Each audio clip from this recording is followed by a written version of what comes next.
Je suis témoin moi-même de la présence de Papa Simon Kimbangu en ce qui concerne les événements du 4 janvier 1959. Kimbangu, les vivants. Mais pourtant, tu as dit Kimbangu, c'est vrai, Bondela Congo, mais Akoufa. Pourquoi Kimbangu, les vivants? Papa Ferdinand, partout, Kinshasa, de Stevie Bazolandayo. Ok, vivant. Parce que de toutes les manières, nous autres, décomposition T. Donc, Banda, Babimisaye, na tombe jusqu'à présent. Et nous autres, ils allaient encore conserver intact Nankamba, Neskababin comme Kilongo. Congolais de partout à Télémi, pour na kolobele la mabele na biso o etike la biso, Papa Simon Kimbangu, Papa Laurent Désiré Kabila, Papa Mobutu, Papa José. Mesdames et messieurs, peuple congolais de partout, partout vous nous suivez, bonsoir et bonjour. Nous sommes à la veille, c'est vrai, de la nouvelle année qui va commencer dans quelques heures. Nous allons d'abord commencer. L'équipe de RPB Joanne va commencer par souhaiter nos voeux des meilleurs à tous les Congolais de partout. Vraiment que l'année 2014 soit une année de rassemblement, une année de paix, une année d'amour pour pouvoir parler d'une seule voix, toujours à l'intérêt de notre grand pays, notre grande nation, notre chère mère patrie, République démocratique du Congo.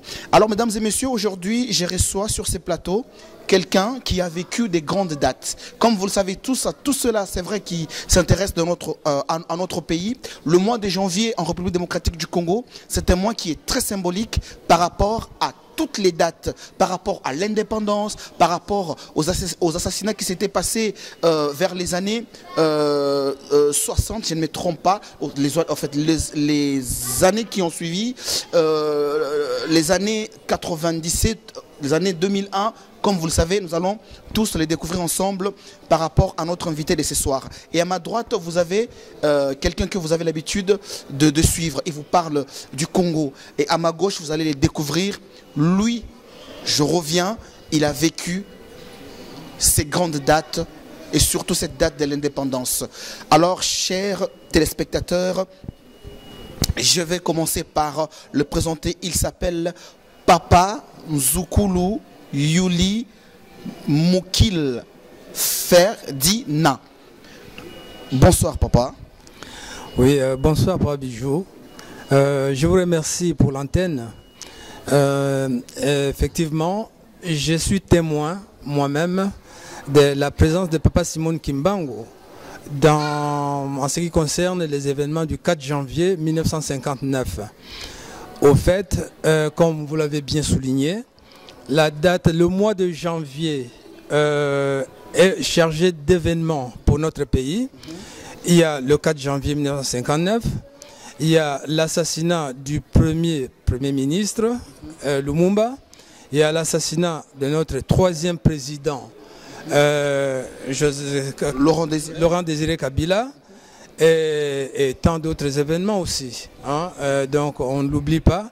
Et aujourd'hui, je vais mettre en lumière l'événement de mystère du 4 janvier, la journée consacrée aux martyrs de l'indépendance.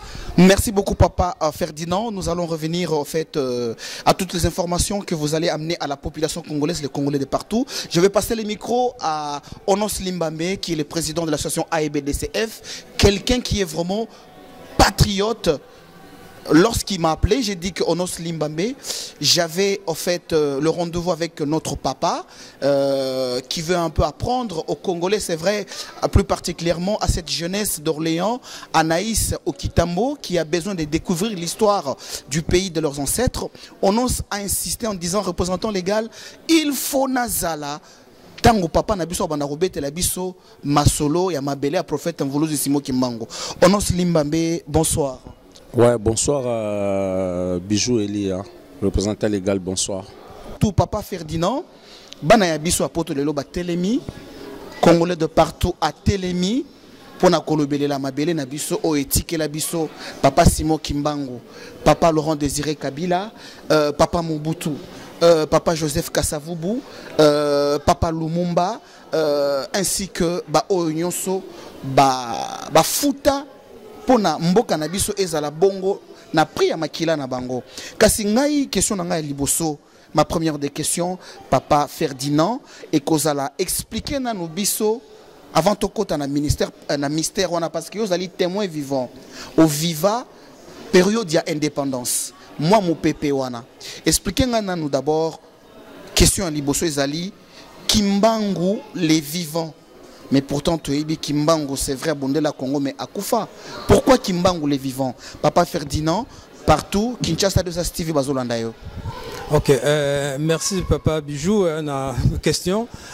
Au fait, Naobi Kimbangu le vivant, ezali kangate parce que Kimbangiste, même non Kimbangiste mingi, monaka Kimbangu, solola kanaye na après liwana ye na 1951, le 12 octobre. Kasi Kimbangu aza vivant parce que de toutes les manières, nzotunaye ezwa décomposition T. Donc, Banda, Babimisaye, na tombe jusqu'à présent. Nous autres, les alliés encore conservés intacts dans Kamba, Nesika Babin comme Kilongo. Alors, Ngai, Nazali, moi, na abotami na relégation, na Kasongolunda, donc na frontière ya Bayaka, entre Angola na Congo. Ba parents na bazala ki ba relégué Kimbangiste. Et puis, Kimbangu a Koufa, na le bien en 1951, mais na décembre 1958, le 31 décembre exactement, bateau courrier au Babenga ITB et Outaki na Port-Franqui à l'époque pour aller à Léopoldville. Passager Mokonakati, eh bien, comme le commun des mortels, Azalaki. Et puis l'un des commerçants dans le village au Babengi Kombo Mukenzi, comme on est Papa Nkini Albert, Yazali commerçant. Akendeki kuluka kusala marchandise na kati ya bateau wana.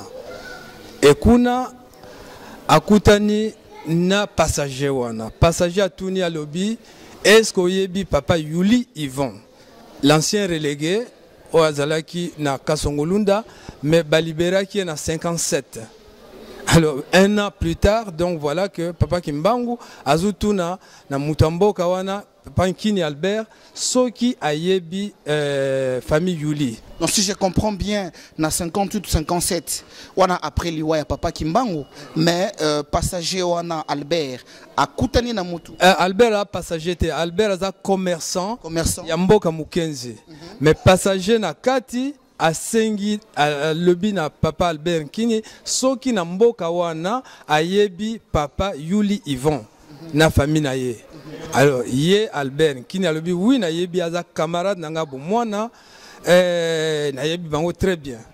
Alors lobi soki okoki kokende ko bengelanga ye nazana besoin na ye. Alors Nkini Albert alobi bon comme ye Papa Yuli auta ki na relégation et que akomia wa tant musazana ba connaissance na ye obisu to yebite. Donc atuni passager wana lobi soki sikoyo Papa Yuli Yvon atuninga yonani na kolobane nini pour Papa Yuli Yvon bakanga qui est na famille na 1943 babimaki na relégation na 57. Bon voilà. Donc na 58 fin 58 c'est-à-dire na 31 décembre un mercredi 58 yé passager wana atuni Papa Nkini. Papa Nkini a lobi na yebi abi kende ko bengelanga ye. Ado soki na tuni ye kombo no nani nde passager à lobby ngai yebisa Papa Yuli kombo na ngai Simon Kimbangu. Mesdames et messieurs, ceux qui bolandi Papa Nabiso Ferdinand a lobby très bien on a qui comprendre moi mouké a lobby après déjà la mort du prophète Simon Kimbangu, il y avait un passager qui avait rencontré un commerçant qui avait rencontré un passager. Oyebika ba commerce n'engezalaka, mais passager on a à tout ni à lobby. Est-ce que oyebi un certain Yuli, Monsieur Yuli qui? Yvon. Monsieur Yuli Yvon. Alors tango commerçant à tout ni, muto à tout ni, Monsieur Yuli Yvon. Que ce qui n'a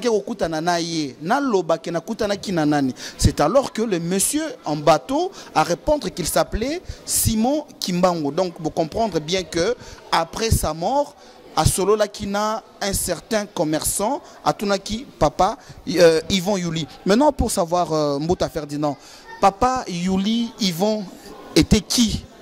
Oh, papa Simon Kimbangu à Tunaki après sa mort.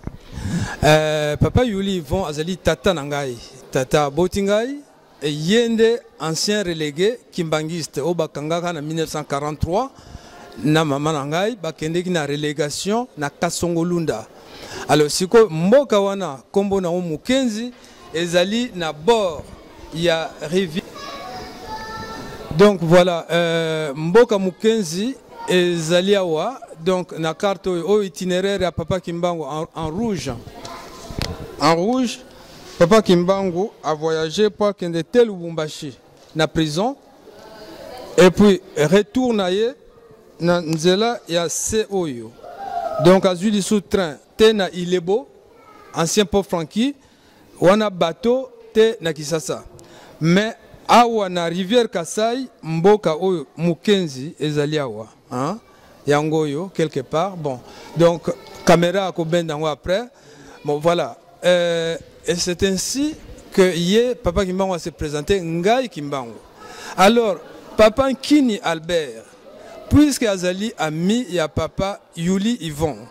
De toute façon, Moutoussoga outi relégation, Mboule Bele Boye.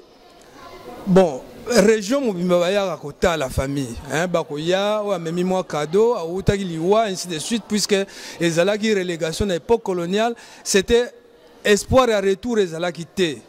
Ceux qui battent qui montent en relégation, ils ont grande chance. En tout cas, région Mobimba, Bandakoya, Bandeko Mwasi, Bandeko Mobali, Clan, ainsi de suite, camarade Akala.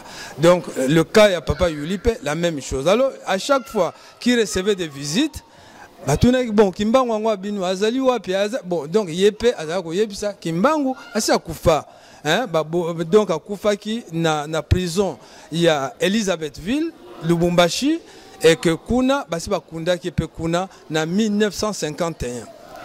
Et voilà Nkini pe Papa Nkini Albert asa yoka pe lisolo wana na munoko ya Papa Yuli relégué. Maintenant ce monsieur passager Azakoloba Azali Simon Kimbangu. D'où Nkini alobi mais Azakomitu non c'est pas possible parce que yé moko kolo relégation. Papa Yuli ayebisa inga ke Kimbangu asa kufa. Mendenge nini passager oyo te atuni ete Azakomika nsaka muté alobi ndenge ni passager azobisa ngai ke yé kombone Kimbangu. Hein? Kimbangu Simon asa kufa kolo mutu ya relégation à lobby asa kufa ndengeni yé a confirmé que yé Kimbangu. Alors c'est alors que nabadutu wana Papa Kimbangu yé moko abengi na kombo na yé. Papa Kini Albert atangi kombo na yé. Alors c'est là que tout s'est déclenché. Il y a lobby mutu mupaya ayebinga ndengenini. Parce que ngana yetu sololité depuis na yepe na maswa mutu moko abelelité kombo na ngai babenga pe mutu ndengana mais ye ayebi kombo na ngai ndenge nini a Papa Kimbangu ayebisi alobi voilà kende ko banga te yebisa Papa Yuli aya alors ye kaka lera yoki ba bengi kombo na lobi donc mutu ngo kaka Kimbangu azali mutu musute pas o ayebi kombo na ngaboye. Hein, il faut azalaka Kimbangu, Akimimbangu, azalaki pe boiteux na lokolo moko, hein, légèrement boiteux, Akimimbangu po mboka azalaki na likolo ya ngomba. Mais finalement, Papa Kimbangu alobi ne te ko kimambangu te, bateau et ko kende te, alobi te papa, bateau elala kawa te, ezapora munene te, bateau ekolala te e ko kende. Donc, yo, s'il vous plaît, koki mambango te. Alobi te, papa, na yebi mboka na nga ya ou bateau la la kate, telemaka boye quelques minutes ekei. ala Kimi Mbangu kuna pe akutana papa Yuli allez ayebisi di solo nyo surtout papa Yuli pe a douté te amoni papa Nkini c'est pas un aventurier, c'est un grand commerçant, azana ba moteur na ye na ba camion na ye tout ça Akima Mbangu ndenge wana mokolo pe na maladi na lokolo et pour na we pe ce message wana c'était quand même sérieux hein yepe à Latinoki bakitina y ensemble à reconnaître papa Kimbangu, à reconnaître des visous pour évidemment na tangwa kala ba photo bazalaki ku véhiculer na ba flamand pour na papa Kimbangu ezalaki o toujours mona sikote ezalaki souvent jeune homme moko torse nu bakangie ba chaîne mignololo na maboko boye maboko liboso torse nu aza jeune na une trentaine. Et puis, bon, si on a une photo de papa Kimbangu, tata liputa, mais la photo de papa Kala, ezalaki ndenge wana o na ba extra ba journaux o mindele ba lingaki ko fingisa papa Kimbangu po ba la ki sa image na yependa le plus bas. Le plus bas. Ouais. Bon, alors donc voilà ba kiti na ye na bateau et puis papa Kimbangu pe a moni bango a yambiye. Et puis bafukami bango mibale tant bazo fukama mutu mususu amboka comme on est Barthélemy au Piri ye azak observer alobi mais ndenge nini papa Yulina papa Nkini Albert bazo fukemela mutu wana mais elingo loba nini ye pe curieux na musika azomona sikoyo tangu bimaki na mboka papa Kimbangu siko abandi ku diriger makambo boto kende na koma na ndako ba mati ensemble akangi cabine na ye baye tena ndako tango akomi na ndako ale yepe papa Yuli asangisi bana asangisi pe ma epesi information na maman alobi bon voilà donc ayebisi maman na secret mais biso bana ayebisi biso te que oyo papa Kimbangu parce que allez expliquer aux enfants que Moutoyo a Koufa et puis Lelo Azana Bino, bon, c'est délicat pour Nabana. Mais nakata yote papa Ferdinand, mais est-ce que Okoki kozana moi image mouké lorsque papa Yvon Yuli na Muninga naye Nkini Albert na yemoko papa prophète Simon Kimbangu tango bayaka na ndako. Wana na yebiti sozaka na ajini mais kozana moi image moko les lots ont se souvenir que voilà yé moko papa prophète ayaka pina na ndako na bino aya koti après sa mort. Na le rwana nazana 8 ans. Hein? 8 ans. Mémoire ezala quand même, c'est-à-dire vous avez se rappeler quand même na ba événement. Oui, nazomona très bien, c'est clair. Nazomona très bien. Na 8 ans et puis comme tradition ku Fukama ezalaki dia na kati ya famille kimbangiste hein? Donc biso pona ko Fukama mabondeli ezalaki normal commandement ba parents. Mais na le rango kimbangisme bimi libanda te to ko sambela kaka na bandako hein bon mais ba to relégation ba ko sambela pe na bazamba kasi tango to zongi après relégation makambo libanda ezaki te to ko sambela carrément na ndako na ba parents.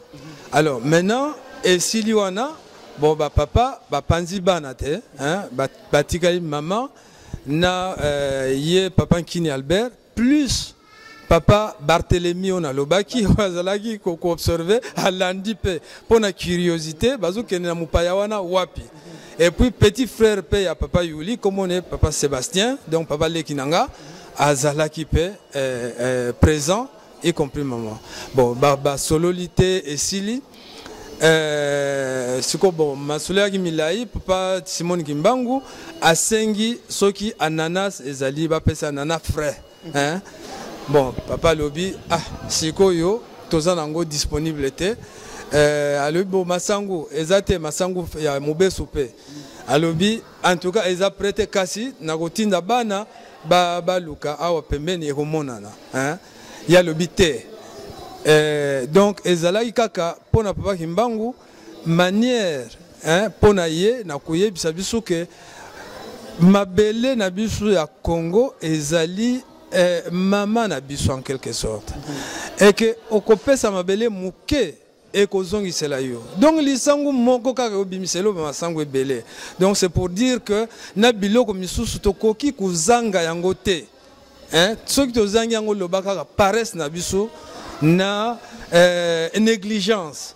Mais masangu okobwaka ona simanda ko eboti yango moko bananas wana obwaki na simanda ko teopikoli ka eboti yango moko na Congo na biso wana. Beaucoup Papa Ferdinand, chers téléspectateurs, fidèles internautes sur www.rpbijou1.com, c'est-à-dire, si je comprends bien, pour notre Papa Ferdinand, ce sont des papas qui ont vécu, qui l'ont vu. Les prophètes Mvuluzissimo Kimbangu, l'homme qui a défendu l'homme noir, l'homme qui a défendu le royaume Congo, l'homme qui a parlé l'unité, l'amour entre nous, l'homme noir. Voilà pourquoi j'ai toujours dit que je marche selon l'esprit du prophète Mvuluzissimo Kimbangu. Alors Papa Ferdinand, nous allons quand même parler aussi. Aujourd'hui, j'ai entendu des gens discuter en disant Papa Simon Kimbangu fait partie de père de l'indépendance. Rapidement, Roki ko expliquer en ndengenini na bae peut-être ba comprendre que Papa Kimbangu pe abunda pour l'indépendance ya mabele Congo na badati nini plus rapidement yo mutu omonaye bana ya poto ono slimba mbeske okoyoka mama safieli okoyoka papa bazo yokayo. Ok, merci Mingi Papa, parce que la clé du problème c'est cela, hein, clé zalité toute la relégation ni quoi que ce soit, c'est cela, parce que le lendemain, Papa Kimbangu a lala kiwana nandaku. Quand je dis que lala nandaku, zalité pongi attendez lié matela lalité, et zalaki le ko benga na bakimbangiste beko, hein. Beko, c'est-à-dire soirée à prière. Soirée, bon, soirée à prière. Papa Kimbangu, Batikali, Ye, na maman, na papa Nkini, na papa Yuli. Bango 4. Hein? Bon, wana cérémonie à Koulia et Cécilie, donc maman s'est servi et biloko Koulia, aller, tout ça, ma camboza qui est belle. Bon, maintenant, l'heure bavandi butu mobimba bon nabangonga na ya losambo net 3h du matin 6h du matin tout ça il faut arrêter pour sambela mais maintenant à partir du moment où à solide maman makamwana ce qui papa na maman Yuli hein bandi ko bimisa moi lisolo ya oyo ye moko Papa Kimbanga aza ko enchaîner na ba détail autant mususu ezuka musabango c'est comme s'il était une troisième personne à côté na bango ya ko vivre ba événement wana alors wana bakata na ko seka wana ba seki mais vraiment alors et comment qui amusant et comment qui net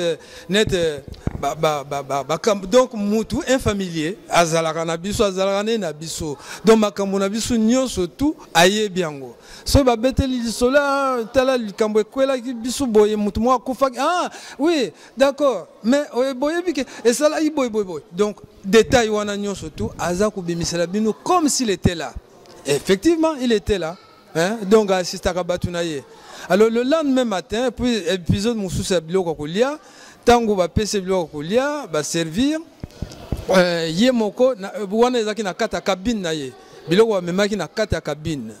Na cabine abalobi, donc Ye abimisi Basani, apesi Papa Kini, apesi Sani Mona, Papa Yuli, na Maman Julienne. Hein? Ah oui, bon, toli ensemble. Ce qu'on Papa Yuli a lobi, ah papa. Mais nini yo ozali de passage to memi biloko pona yo hein il faut o egotika la okende na yango mais to lia lisusu na yo c'est pas faisable biso tozalia wa epa na biso to kolia il y a le bité Papa Yuli est-ce que o boy biloko mulimo wana question ya Papa Kimbangu mais au fait ye moko abandi ku servir bango lokola ndenge tata a servaka bana azu servi mama olia bon mama olingi nini pondu olingi mbisi olingi nyama olingi soso ainsi de suite makemba ainsi donc basani yake belé hein oya lingi ndambo makemba azui bon ainsi de suite bon tout ça ça s'est fait mais en fin de compte na suka ya repa balobi ekoki papa bon ndambo etikalaki ya lobi nako kende na ko rambale na kende na yango azui baboko na ye afongoli bol moko ba liaki déjà hein batutu basanta que ça presque vide. Les rafongoli pour transvaser na bamoni bango misatu que ezali presque non. Mais je veux revenir quand même pour éclaircir en fait à nos internautes et aux téléspectateurs. Papa Simon Kimbangu, père de l'indépendance, rapidement. Oui. Dans quel sens? Qu'est-ce qu'il a contribué pour qu'on l'appelle Papa Simon Kimbangu, père de l'indépendance? Papa Ferdinand, Bana Kishasa, Bana Njili, Maluku, Yolo, Bandal, c'est-à-dire Mbuta boza komona e awa na gauche, ba kimbangiste tout, c'est-à-dire Papa Simon Kimbangu ayaka epa na bango, ba lia, ba vanda, amona ya zalaka na 8 ans, mais c'était 2 ans après, je pense, la mort de Papa Simon Kimbangu. C'était donc à Koufa na 51 et na 58. C'est-à-dire, c'est 8 ans après la mort de Papa Kimbangu, mais Papa Kimbangu ba yambaye na kati ndaku na ye. Tant nazo solana Papa Ferdinand, nazo ka moi cher de poule. Mais Papa Kasi Limbole l'a expliqué ba Congolais rapidement pourquoi Kimbangu perd de l'indépendance et ça sujet moko très important. Bon on continuer na masolo na biso zali ko beta lelo. D'accord. Donc voilà, le lendemain matin, on a commis le 1er janvier 1959. Donc, on a visité le 31 décembre et puis le 1er janvier. Dans le 1er janvier, escorter, moi, courir. Et puis, ils arrivent jour à marché public, marché hebdomadaire, dans le village Wana, donc régional, donc, Sangwese Panzani, na marché Mobimba, que Papa Kimbangu alaliawa nanda kwa Papa Yuli azalaki kuna. Et puis na tongo bato pe batondi pour ba escorter ye na 6 h du matin wana na bateau. Et effectivement bateau peut bouger te, on dirait za kuzela ye. À côté pe na bateau pour kende. Mais avant kende ayebisi boye. Na côté qu'il y avait nous 2 consignes. Consigne à liboso 1. Bobongama po mbalo na ye à l'improviste na kozonga lisu na mboko yo na lingi mbalasima bo yambangai quand vous serez date na mokolo ekopese melabinu kubanga te mais na koya lisu na mboko yo bobongama. Deuxièmement, tiaka matoi na radio ngana zukende na Léopoldville le rango Léopoldville soki na komi na Léo Botia kamatoi bien, boko yoka mindele bango moko bako kima Congo. Parce que bazali na intention ya kusala bisu bitumba. Bisu toza na armée te. Soki ba sali bitumba wana bako longa bisu. Et puis bako prolonger, ils vont pérenniser leur règne pour longtemps encore. Alors, alobi bitumba na kosaleza mulimu bino boko comprendre ngote kasi eloko na sengi bino kaka bozala témoin ko hésiter te pesa sango bipai nyonso tangu na kokoma na Léopoldville botiaka matoi na radio kozala musika na radio te parce que makambo na kosala kozala minene boko yoka mindele bako kima. Et puis bako kima pe sans que bazwa possibilité li soit ko sala binu bitumba parce que bazana 2 camps quand mususu ba lingi et pas mindele ba sala kaka guerre wana na guerre baza sûr que bako longa soki bon quand mususu ba lobité to la tradition ndenge ba ninga misu ba pesa indépendance na batu na bango. Alors mais finalement ba sali donc Papa Kimbangu a pesi meeting wana. Siko tango bakomi na Kisasa tozali le 1er janvier à Zui bateau pour ya Kisasa et c'était un jeudi. Le 2 janvier vendredi et le 3 janvier ezali samedi. Le 4 janvier c'est la fameuse date il y a Mobulu na Kisasa au Babengi, la date à 4 janvier. Bon voilà déjà la clé du problème. Papa Kimbangu ayaki en personne à Zalaki wana le 4 janvier. Bisu batu région nyon surtout ya région nanga bayebaki que Papa Kimbangu soki kaka komi Kisasa akosala makambo. effectivement a commis le 3 janvier et le 4 janvier Makambo est salamé. Bon papa, suite n'a pas ça développement après. Merci beaucoup Curtis Minard, le capitaine de l'équipe de cette jeunesse dite consciente. Na yebisio Curtis Minard, Makambo oyo ezali ya molimo. Makambo ya Congo ezali ya molimo. Ezali makambo ya mandoki te, ezali makambo ya mbongo pete. Kasi bozoyo ka notre papa, c'est-à-dire sa famille, son père et sa mère, ainsi que certaines personnes de son village, avaient reçu papa prophète Simon Kimbangu. Kulutu bokecho wa yambo, okoyoka papa Ferdinand, akopasola poye avanda, balia, batangisa, butu mobimba, na papa Kimbangu. Kasi mokolo aiko kende, alobi na bango que, wana le 1er janvier, alobi na kokende. Kasi soki na komi na Léopoldville Kinshasa te, boko mona makambo egolekana kakuna. Yango date ya le 4 janvier, oyo boyo kaka mindele baloba ba mona bambila na bambila, misusu ki bautaka wapi, lozali prophétie ya papa Simon Kimbangu. Anaïs ozali koyoka, Natacha, hein, oza koyoka. Alors papa, betela biso mo suite rapidement. Oh ezali histoire, il faut tout le belela kana peuple congolais à monde entier.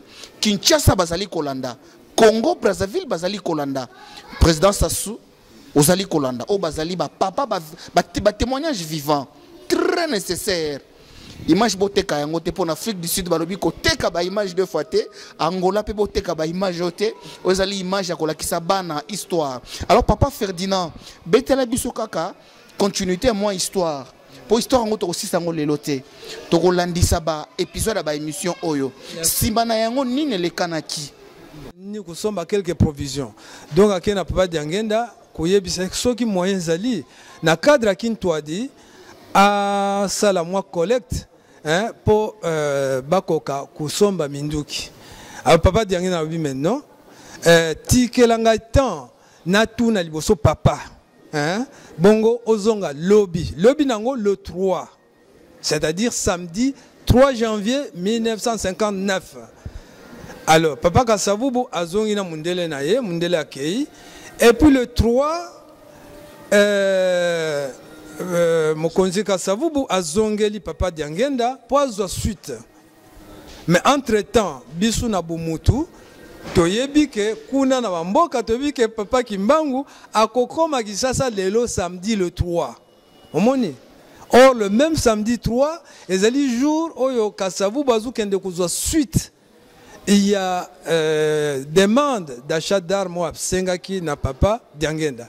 Akoma kuna papa Diangenda lobi na ye makambo minduki papa ye moko akusan charger. Donc makamboto somba minduki ezalité. Donc papa Diangenda a ABC papa Kasavubu ayaki ko proposer papa Diangenda que basuma minduki papa bondisa mundele le 2. Mais tant wakutani na papa Diangenda a ABC que makambo ya minduki. Le 3 na opeso suite il faut na tout na liboso papa. Papa nani? Papa ne Kimbangu. Simone. Simone Kimbangu. Les 3 siko tangu papa Kasavubu boye. Voilà. Papa Diangenda a ses réponses. Alobi, pour makambo minduki, papa alobi ye moko a s'en charger. Donc papa na ye Kimbangu a s'en charger. Évidemment, Kasavubu baza blanc becté. Kasavubu boye histoire la famille on a bien yebi Kimbangu très bien. Donc même ata Kimbangu a kufa, so ki mwana na alobi na kotu na papa Kasavubu baza convaincu qu'il y a besoin réponse ya Kimbangu même ata sa kufa. Bon, voilà. Alors, Sikoyo, tango papa Diangenda a yebisi papa Kasavubu que papa s'en charger, mais en même temps, Bassi va préparer qu'il lettre courrier pour la demande, il y a indépendance, et là qui est pas à papa Diangenda.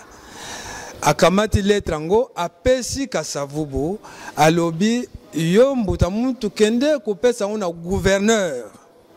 Bon, yebika Kasavubu position na ye, a bangi alobi mais papa ngai na zo lettre boy compromettante na kende kopesa na gouverneur ezali moi pasi hein ezali ko tininga bakanga kaka papa Diangenda insisté akamati lettre yango pe akei apesi tango apesi lettre wana bo gouverneur pe azwi lettre bon sima Hitler a kufungola lettre amoni ke sima lettre wana ye moko tirer conclusion que Diangenda mutazali sima makambo oyo wana conclusion interne ya gouverneur puisque ye Diangenda a travailler na bureau à gouverneur et donc voilà alors batangi bamoni et maintenant tokomi le 4 janvier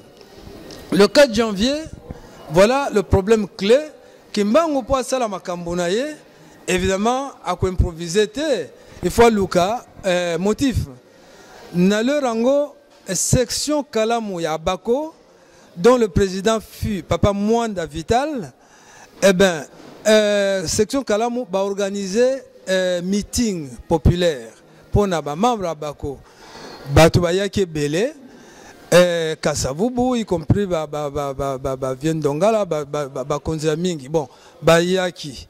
Mais, si on peut s'engager Sabatu, Baye Kouzoua contre-temps, parce que Mindele, Pesaki Bango, ordre, autorisation écrite. Donc, tenu à conférence, il y a meeting na Bango, moyen salama, égalité. Alors, comme peuple, Bazaki n'a espoir que tout ça, le premier meeting, il y a Makasi, et salamité, voilà, mécontentement populaire et salamité na IMK. Donc, origine à Makambo, na IMK, Batu Abako, Babandi, pour revendiquer droit na bango. Quand on a sali bango, babito zaba na mboka, o mboka na bisu, bapime la bisu, droit ya ku se réunir. Bon, voilà, échauffouré bandiwana, et puis, s'accentuer jusqu'à ce que comme les chroniqueurs à l'époque, Balobi, coïncidé, na des ordres de Salamaki, na battu à stade, Vita Imana, pardon, Mikado, na Vita, Basalaki match, Vita Polaki, et que, supporter peu Babimi, Bayokukuta, troupement wana, mécontentement wana populaire,